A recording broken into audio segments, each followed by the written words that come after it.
Okay, for lab 1, we would be using a microscope in class. So we're going to run through the parts of the microscope and some of the functions that you can do with this. This is a compound light microscope, which means it has 2 sets of lenses. It's got one set up here called the ocular, where you put your eyes to look through, and another set of lenses called the objectives.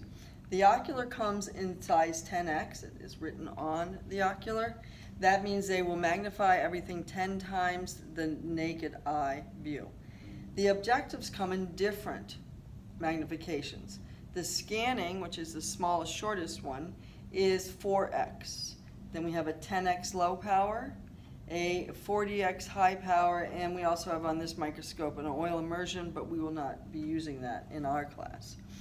Now when you're looking at this, you will see not only the ocular and the objectives, but we have a stage where we put the slide, and we have a clip to clip the slide on, and it would just go right here in between, and you can adjust the stage by moving this so that it moves the slide from right to left and moves it up and down.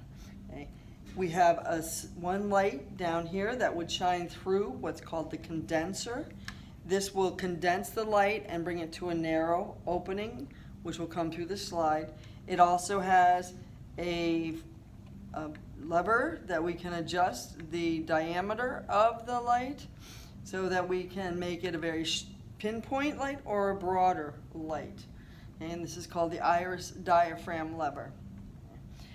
We have 2 types of adjustment. We have coarse adjustment, which will move the stage a large amount, and we have fine adjustment, which will move it just a small amount.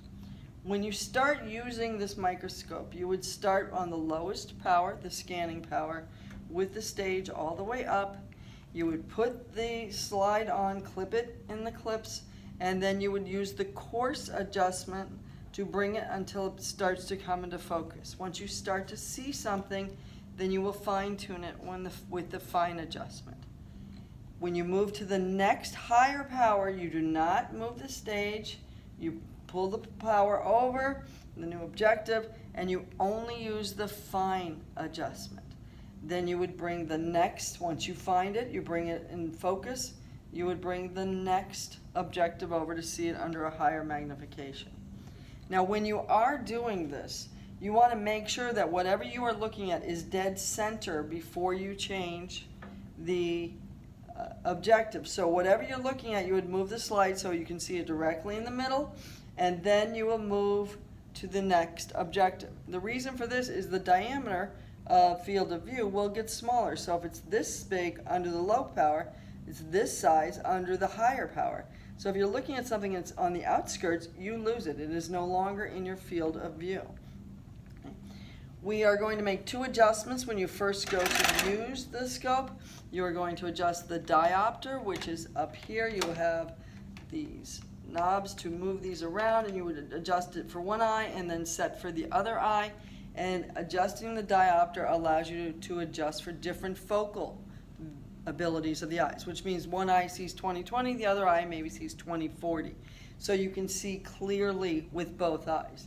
In addition, you will adjust the interocular distance.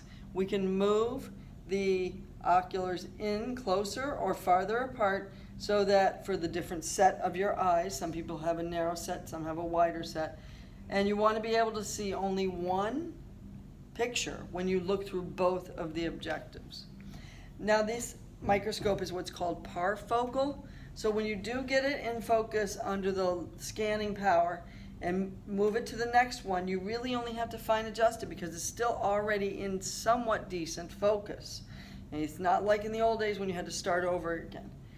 If you lose a specimen, you always have to go back and start over at the very beginning.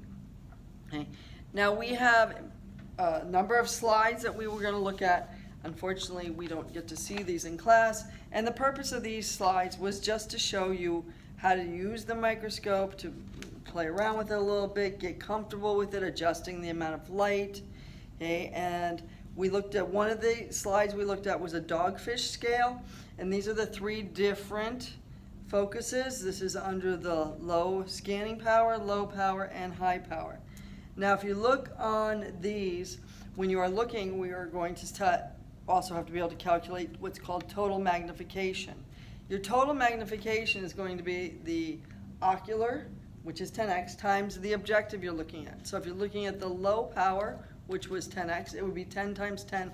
So what you would see under low power is 100 times greater than what you see under the naked eye. Okay? So when you're looking at this under scanning, this is 10 times 40 for the scanning. 10 times 4, which is 40 times total magnification. This is low power, which is 100 times magnification.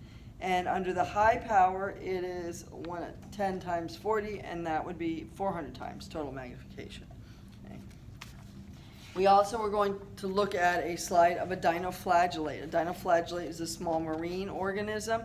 It is extremely tiny. This is it under the highest magnification at 40 times the power. Okay, so when you started out, you would just look for some different purplish color and make sure you have one of these dead center so that you can then see them.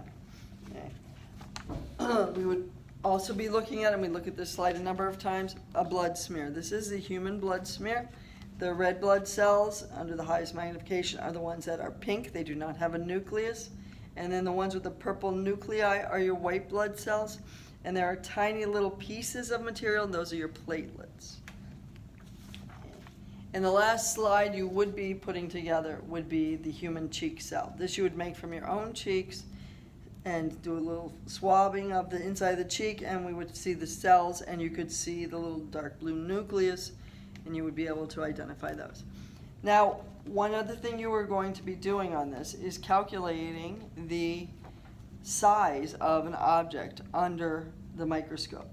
This is going to be a guesstimate, the best you can do.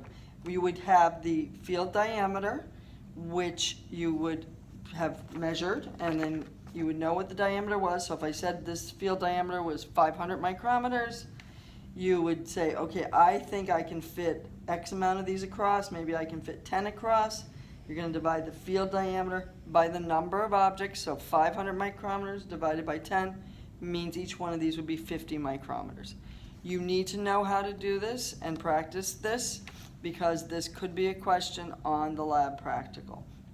Okay, and you can do it over and over again. You can keep practicing. It's always field diameter divided by the number of objects.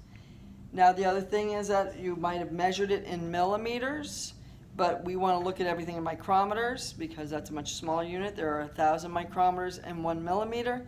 So if you measured this and I said, oh, this is 2 millimeters, it would be 2,000 micrometers. Okay, and you would divide 2,000 by the number of objects that you think would fit across there.